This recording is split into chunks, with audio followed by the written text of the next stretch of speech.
Hello, welcome and welcome back. This is Jacob, and today we're gonna be finishing the Stultifera Navis narration with this little bonus episode to the whole thing. Because the final part of this event has finally opened up, as it is called here, the reflection in the mirror. Now, I expected something out of this. What I didn't expect out of this is a whole set of stages that are... oh boy, I don't even have words to describe what they are. You'll see when we get to them. Because yes, today's video will be technically told in two segments. In segment number one, we will do the usual thing where I just tell you the story, or rather narrate the story as per usual. In segment number two, we will go every single one of the stage one by one, and I'm gonna show you the stages. Now, for full transparency, yes, I did beat the majority of the stages myself. No, they were not clean. I pretty much just wanted to get the story out first and see what it is. I did clean them up, thankfully, through Kiostiv's old guides for this event when it was live in the Chinese client. So they will pretty much be based on his guide. So also thank you, my man, for all the hard work there. It will be very similar to what he did in his videos, but with a couple of differences, because some stuff just didn't work for me. I don't know why. And believe me, after 2.5 hours of trying stuff, it just I was just done. I just wanted to clean them up so I can actually make the video. And then again, I'm not a guide maker, as it might be obvious from the rest of the stuff on my channel. Anyway, in the first segment, we will go over the log that opens with this whole final stage of things. So we will go over all of the entries inside of it, excluding the entries you get from the little chests that you get as rewards for beating the stages, because all of those are literally the same thing. I will read them once and that will be it.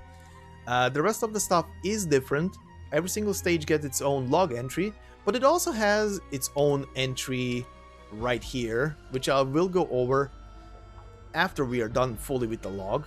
And then in the final part we will go over the story you get with the final backpack item. That one will wrap up everything. The final thing I can tell you before we go into the story is that this entire thing is told from Breogan's perspective, and you'll see what it is describing once we go over it. And as I said, the backpack item will literally just wrap things up around, and you'll understand what's happening very quick. You'll probably understand what's happening very quick once we start through this, because yeah, this is the final log entry, number 22, titled Searching for the End of the Memory. So let's begin, shall we? Within the lost memory fragments, he knew he had to make a decision. Perhaps he'd already made it in the past, but now, both the result and even the choices itself have been long forgotten. Then why not cast the dice again and see where the road leads, or if the road ended long ago? He confronted plots unperturbed. Let's reimagine a false possibility. If there were something he'd done differently, perhaps more compromises, more concessions, more backing down. If he could have set aside his obsession and perseverance, might there have been another choice? Alas, such is the nature of ambitions unfulfilled. Even within a false possibility, he seeks to grasp it once more. He grappled with ambitions unrewarded.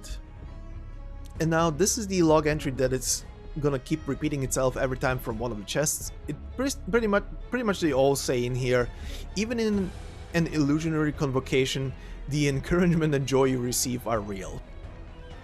But we continue with the story. Within swirling thought fragments, a myriad of past experiences appear in his mind's eye. difficult to touch and impossible to catch. He can feel cold but not pain. Why not continue to sink into indulgence? Continue to play out these choices and decisions? Perhaps there is a way out. Perhaps it is right before his eyes. He walked down paths untrodden. Let's reimagine a false possibility. If there were something he'd done differently, perhaps more consideration, more planning, more understanding, if he could have mustered his courage and resourcefulness, might there have been another choice? Alas, such is the nature of the status quo, unbroken.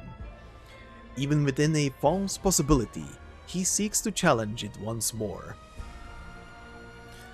Let's reimagine a false possibility. Emotions surge, and their inevitable destination is disappointment. The difference between regret and disappointment is that regret contains deep pain and resentment, whereas disappointment bears only a touch of sorrow. Those who wish to meet once more and share a toast may never have that chance ever again. He came face to face with persons unseen. Let's reimagine a false possibility.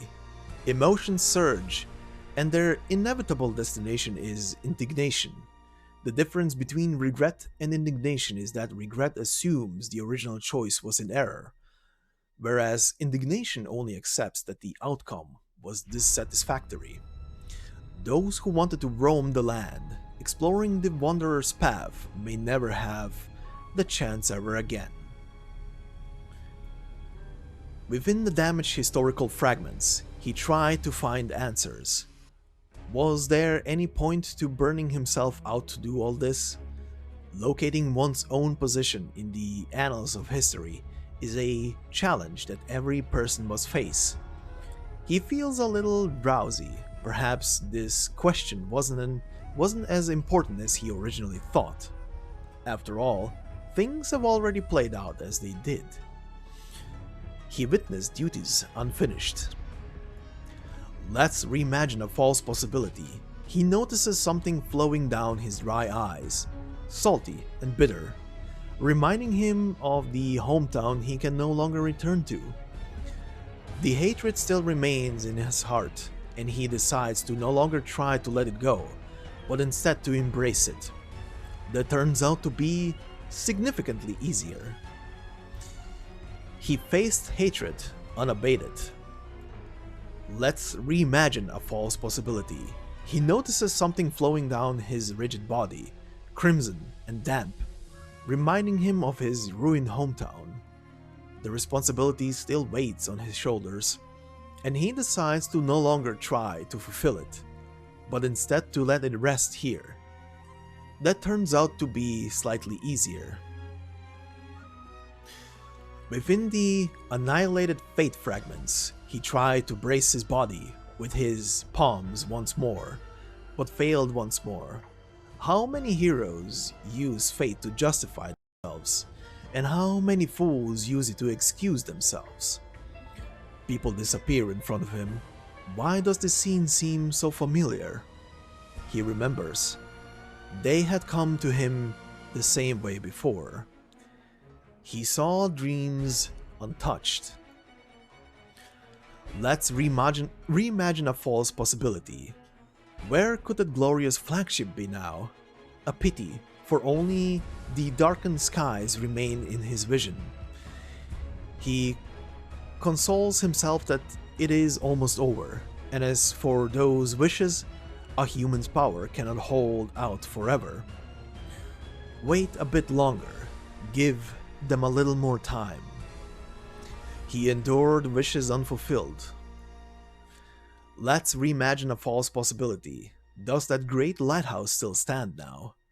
A pity, for only the darkened skies remain in his vision. He consoles himself that it is almost over, and as for those dreams, a human's power cannot hold out forever. Wait a bit longer, give them a little more time. As the end approaches, he realizes that he seems willing to accept this outcome. Of course, as his final resting place, this place is too cold and too hard, a far cry from the comfort of a pillow, from resting his eyes by a warm fire. Not to mention his gut has been punctured several times, and his lifeblood oozes out. But it could be worse. He decides to forgive those who are quickly dispersing, slinking back into the shadows. If their positions were reversed, he might feel the same anger. He gave it his all and failed. He could not beat the ocean at its game after all. But maybe he didn't lose too badly. Those who put him to death are still willing to feel anger. And is that not hope? Good luck, my friends, to those above land and to those beneath the sea. He died once deaf. An unimportant truth was revealed. Breogan, the man who invited the silence, died in an alley as punishment for angering the sea. This news did not particularly make any waves, as the people were more concerned with whatever they'd go hungry tomorrow. The memory has come to an end, and all returns to disorder. So, now let's go over the little entries you get with every stage, going one by one. Stage 1A. The reasons why plots concealed in the dark fail are often not known until after the fact. 1B. Unfulfilled desires always shine brightly in the mind's eye, but that cannot be avoided, only confronted. 2A. Grieve not for the lost. 2B. For we are displaced. 3A. What you let down, you cannot get back. 3B. But letting yourself down deserves forgiveness. 4A. He closes his eyes and sees a serene sea. 4B. With a sigh, let despair spread. And finally, S5. Fame, responsibility, ideals. Everything ends here. And then finally, backpack entry. Where are you at? The bloody button. Breogan walks through the ruins. The path is flooded with water, and broken ripples radiate out from where he sets his feet. It might have just been a hallucination, but there must be someone hiding in the shadows. How else could there be such an oppressive atmosphere? One that makes people feel as if their heart is being tightly clenched. How long has it been since the calamity? Breogan has virtually no way to accurately remember. Time and events have folded and intertwined, and after becoming thick and dense enough, their order loses any meaning. All he remembers is the beginning. All sound vanished, as the black waves silently obliterated everything. Where are the aristocrats and the royal family now? Where is the Church of Iberia? There are too many questions and not enough time to ask them one by one. But what worried him most was the thought that something must have happened to Ager. Maybe all his efforts had been for naught. He already tried to reconnect the lighthouses, which naturally failed. Vague news reached his ears that what had once been the route to the port city had already become a vast watery expanse. As for the Stultifera Navis and the vast fleet that he had poured so much of himself into, Breogan didn't even want to think about that. As long as he didn't think about it, there was still a lingering, ethereal bubble called hope. But once touched, it would burst and vanish. Vicious rumors run rampant. It was the Aegir's fault. They were jealous of Golden Iberia, and they invited calamity. And at the heart of the rumors was none other than he himself, Breogan, the chief naval architect, once regarded as Iberia's lodestar, instantly became a madman who colluded with evil. His friends in the Church of Iberia convinced him to leave the country, but where could he go? Someone is following him, and Breogan is well aware of this fact. Why has he come to these ruins by himself? For a few moments Breogan tries to remember why he set foot here, but draws only a blank. Perhaps he wandered here aimlessly, or perhaps witnessing the result of the calamity was punishment for his arrogance and indolence. What would he do if he had another chance? What should he have done? Breogan hastens his steps, trying to shake off these foolish thoughts. More and more people are trailing him. Breogan suddenly thinks of his friend who liked to write and draw. Turns out he is in these very ruins. The two of them used to frequent a small restaurant owned by a plump, eager lady who would often give them an extra dish when they visited. She was found dead in an alley yesterday. Gash wounds on her neck. Passerby don't even give her death a second glance. Such occurrences are far too common these days. The people following him no longer conceal themselves. They are silent as the waves. In front of him is a crumbling wall, with nowhere else to go. Breogan turns around to face the crowd. Their faces are familiar, but they are now strangers. They all wear similar expressions on their faces. How best to describe it? Hatred? No, not that. Ridicule or pity. They advance on him, slowly, inexorably. Breogan suddenly sees a familiar face in the crowd. The son of that restaurant owner, his hood covering half his face so as not to expose his Aegir identity. Fine. Breogan suddenly relaxes as he lets out a sigh. Fine. This is the end. The people approach, gathering into something that could be called a hug. At least they are reluctant to give in. As long as there is still a will to fight, then there is still hope. Isn't that right? The people separate and scatter, leaving an old man lying in a shallow pool of stagnant water. Ripples of red blossoming beneath his body.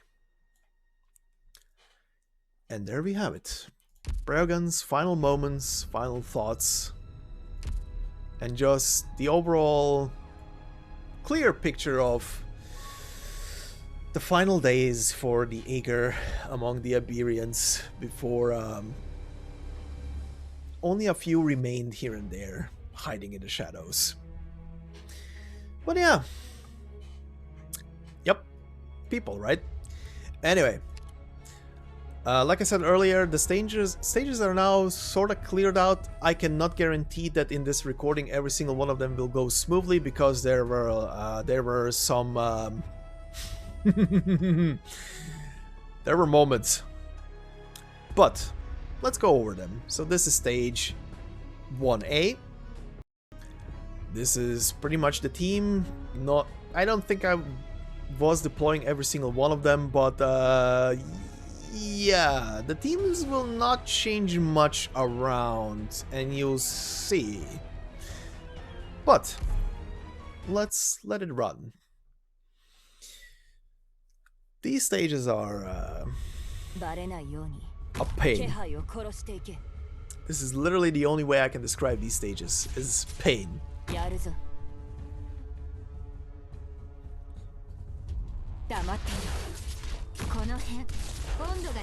But I will say one thing about these stages, and that is that not ever in my entire history with this game have I ever used Hoshiguma's second skill as much as during these stages. And we'll get to that in a moment. Hoshiguma and Honeyberry are literally the two MVPs of almost every single stage. And why? Well, very simple. Hoshiguma's second stage reflects damage back.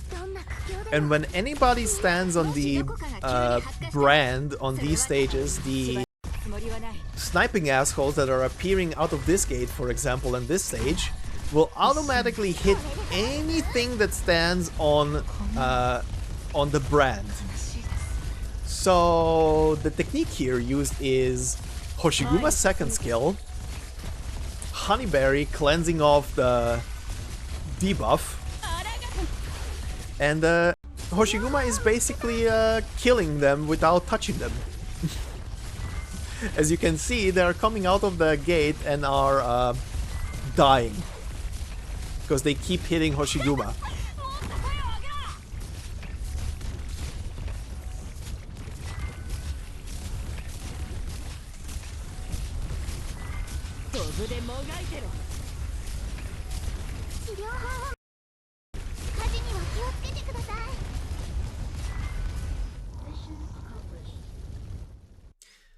But yeah, the first like 3 or 4 stages are pretty easy to figure out by yourself, but oh my god, does it later get more and more ridiculous. So let's go to stage 1B. So there's a difference here, and it's a bit more of an annoying difference. Well, first off, we start already with the brand up there. We have an enemy already down here.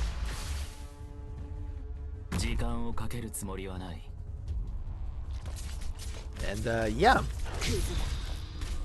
And because there is technically no brand in the lower section of the map, baiting with Hoshiguma, because there's gonna be snipers, becomes a bit more difficult.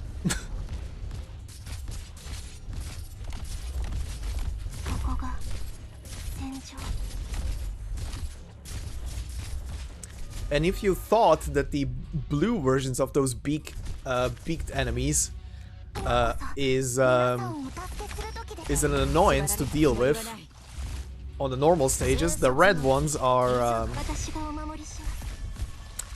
they're worse.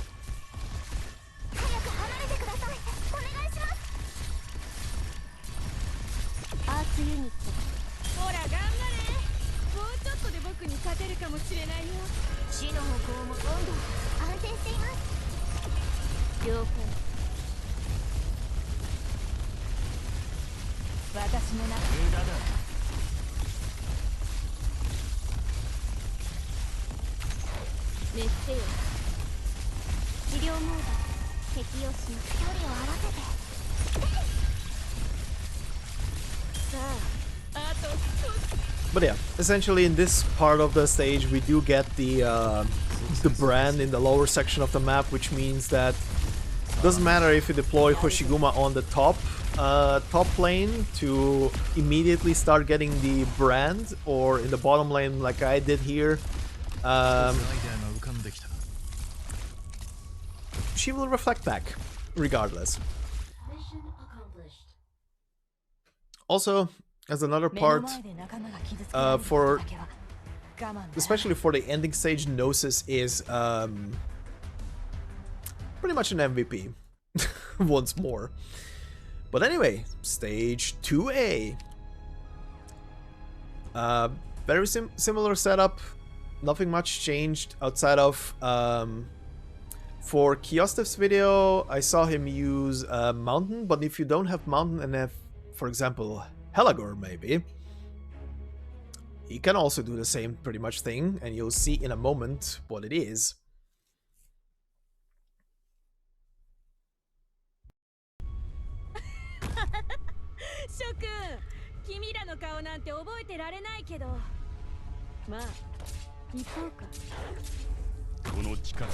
So essentially, in what I've seen in Kiostiv's video when I was cleaning up the stages with his guides, essentially he used Mountain up here for this 2A stage.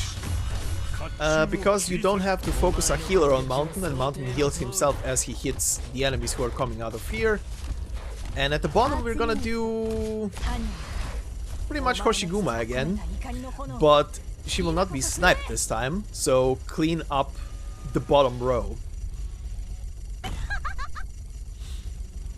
Lapland is facing downwards, so she will be able to silence enemies in front of Hoshiguma. The old man does some swing and keeps healing himself.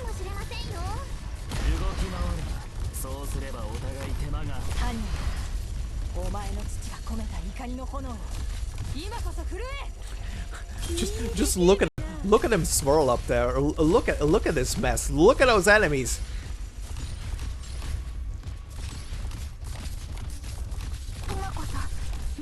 A thing that I will say, if you who is watching this is maybe new to the game and stuff and finds himself stuck on these stages, don't think about it too much. Stultifera Navis and pretty much any single event that has story tied to unlocking its stages gets later in the line added to either the intermezzi section or the side story section of the game. So even if the only thing you're gonna miss out if you cannot complete all of the stages right now is the shop, which is obviously a huge thing, but you will be able to complete the stages and get premium currency out of it. So don't fret too much. But yeah, let's go over to 2B. Pretty much the same thing. Slightly different deployment.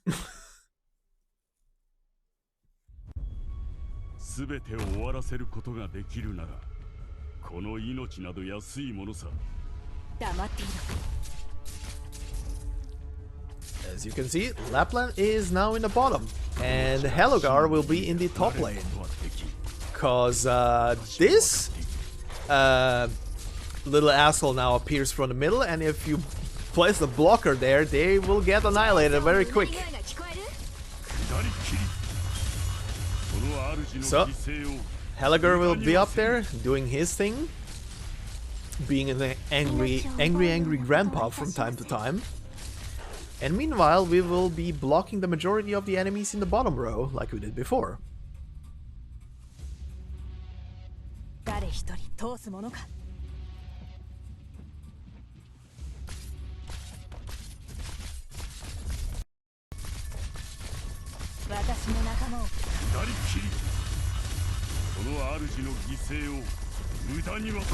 Look at the mess down there. Look at that mess. Look at those enemies.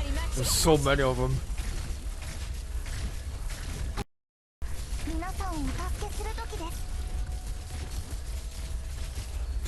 Lapland doing legwork. Also, yeah, keep cleaning in front for this setup if you're gonna replicate this in any way or fashion. And also important to remember is, even if you use Mountain and place him where I placed Hellugar, have someone like either a tank behind him or thorns like I did, because he will get stunned at a certain point. So you have to have someone up there who can survive or who can do some damage in the meantime.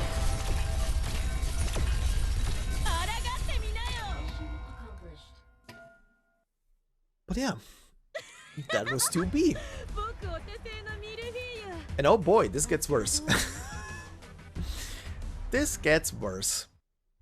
Now we go to 3A. Very much the same setup, with a bit of a difference with Phantom there.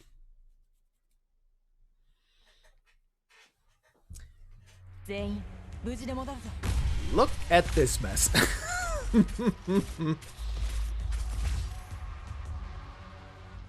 Now, if Phantom isn't high level enough so that his clone kills the last guy over there, it's fine.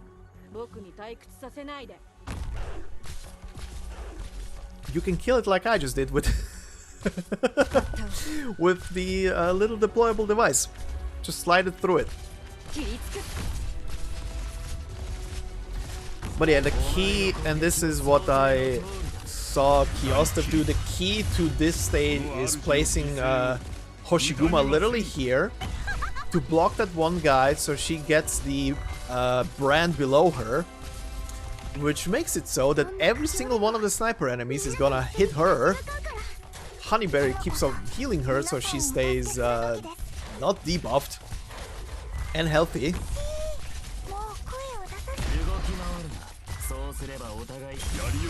And yeah.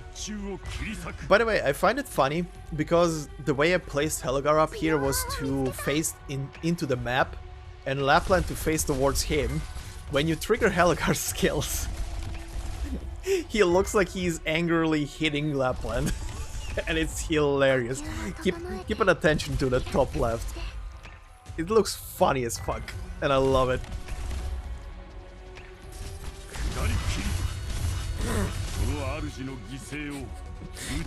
I love it, and Lapland doesn't give a shit.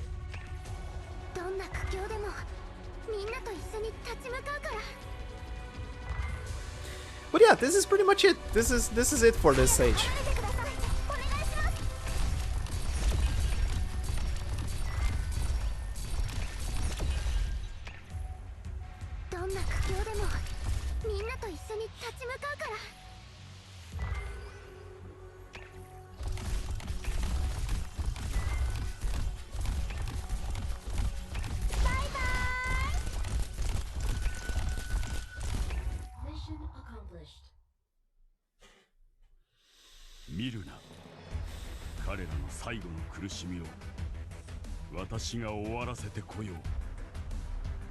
Alright, so that was 3A.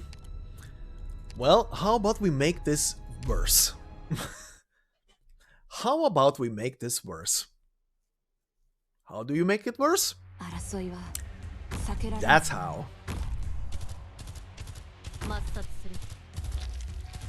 So this stage will be sniper heavy.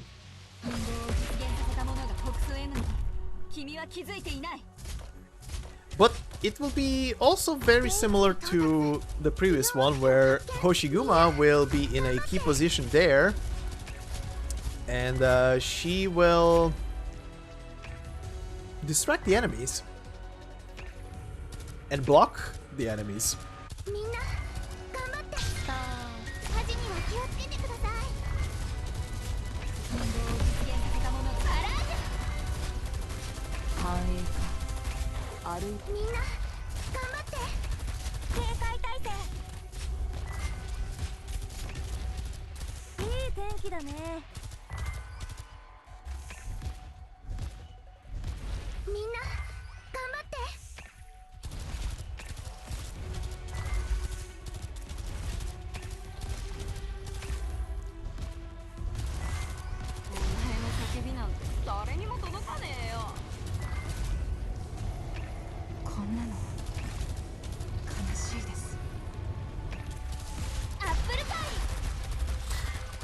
Oh yeah, also I just want to say, Ifrit over there should have been here on her second skill. I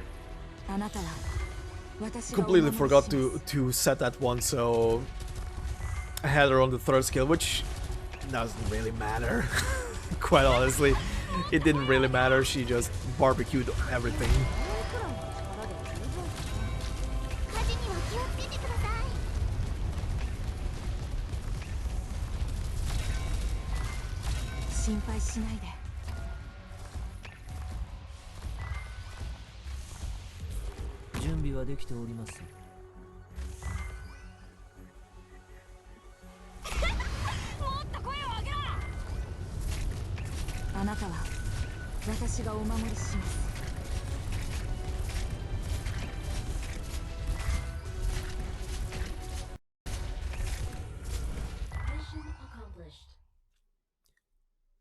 But yeah. Yes, checkmate. So that was 3B. 4A. Again, very similar setups. Nothing changes much. Hoshiguma is ever so present. Together with Honeyberry. So, 4A. To be honest, this is probably, out of all of them, my favorite stage because it does the one thing that I always love to do, and it's making a death corridor. And you'll see in a moment.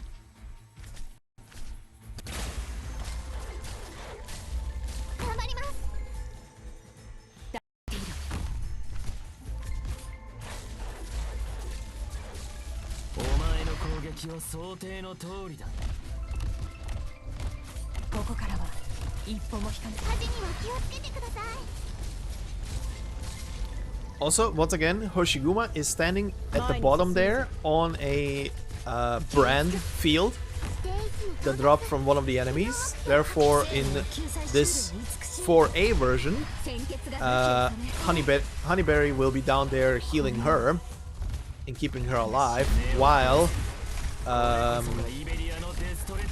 Shining will be dropping a shield onto her for extra tankiness.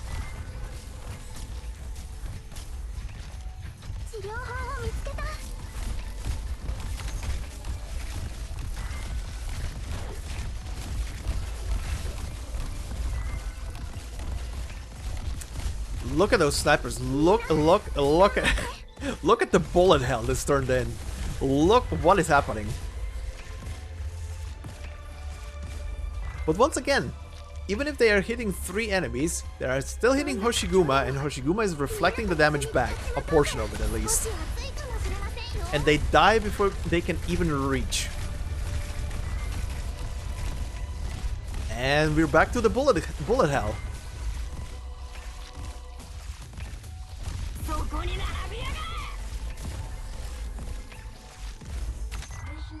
And they're dead. Because they keep hitting Hoshiguma. Okay, now, I do not know if 4B is gonna go smooth, because it just... even with the guide, it didn't want to happen the way it should be. Pretty much same setup with J in there. J for silencing. In the bottom, at the bottom gate, but pretty much the same setup. The major difference is that Blaze is at the top now. Lapland is now in the team facing upwards.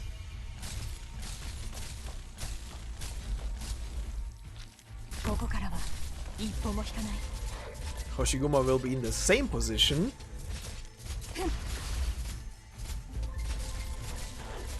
Now the thing that somehow never worked out in Kyostev's guide that I've seen, he uses the little deployable thing to bounce here. And I tried doing that with it set to bouncing, but it just didn't want to work. So I just switched it back, and yep, there we go, leakage. Like I said, this is not a perfect run. I somehow managed to do it, probably on a fluke, but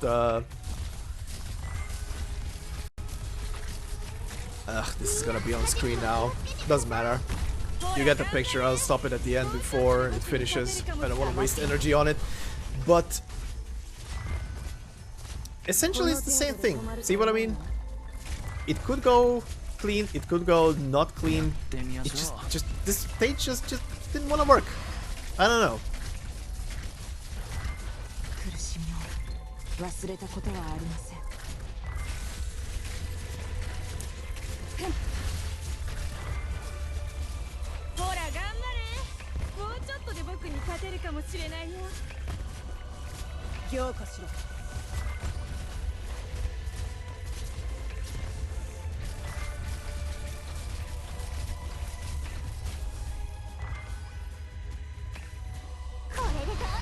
But yeah, essentially I can stop it here to save myself some energy for something else. Essentially, that is how that stage goes. Pretty much the same. It's very similar setup to 3A, but again, it just didn't want to work. It just didn't want to work. So honestly, after all the pain and suffering for a couple of hours that I went through, I honestly don't care. Anyway, final stage S5. Only one stage. Some of these units are not necessary here, but they make it quicker and cleaner. The major part of this is our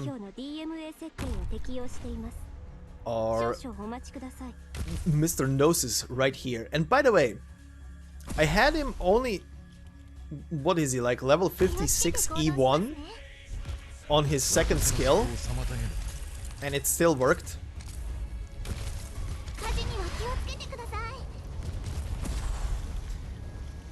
But yeah, essentially the setup here will be Gnosis here, Fiala here.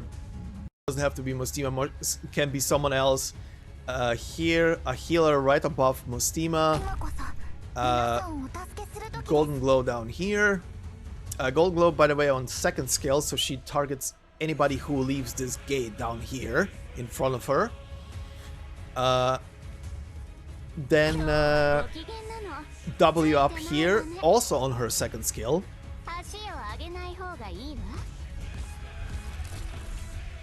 Which, by the way, randomly deploys mines, so if you're obviously deploying a healer here for this strat, so you'll have to manually remove the mine.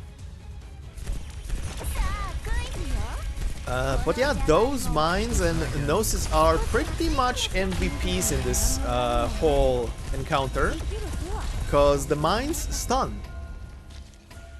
And Gnosis obviously freezes, so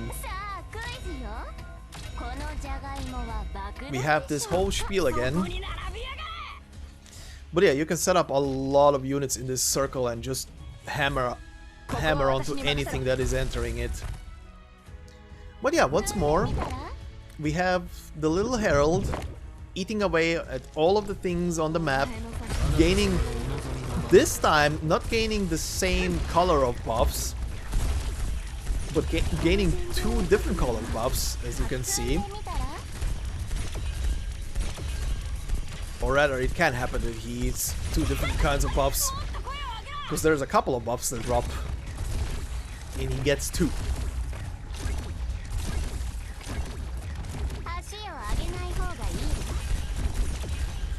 But yeah.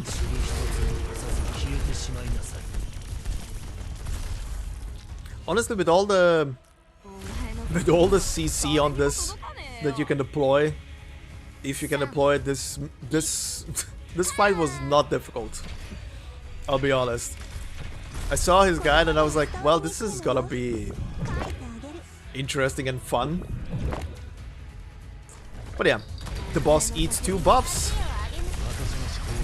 gets reborn, and immediately dies.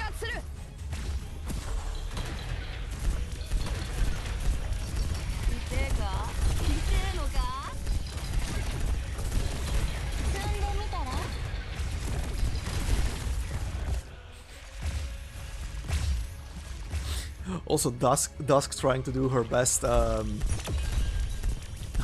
Ling impression is fun to see. So many spawns. And yeah.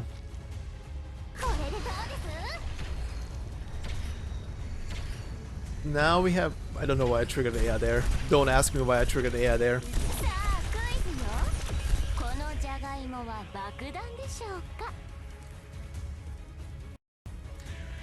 And now we wait a couple of seconds as that slow little ass up there crawls ever so slowly while W keeps deploying mines. And look at that minefield. Look at it. This thing will be reborn literally into the middle of it.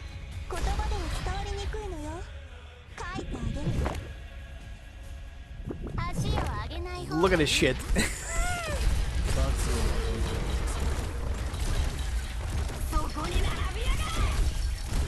And it's gone.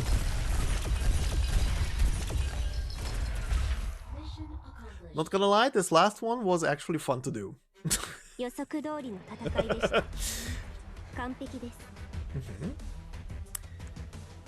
And finally,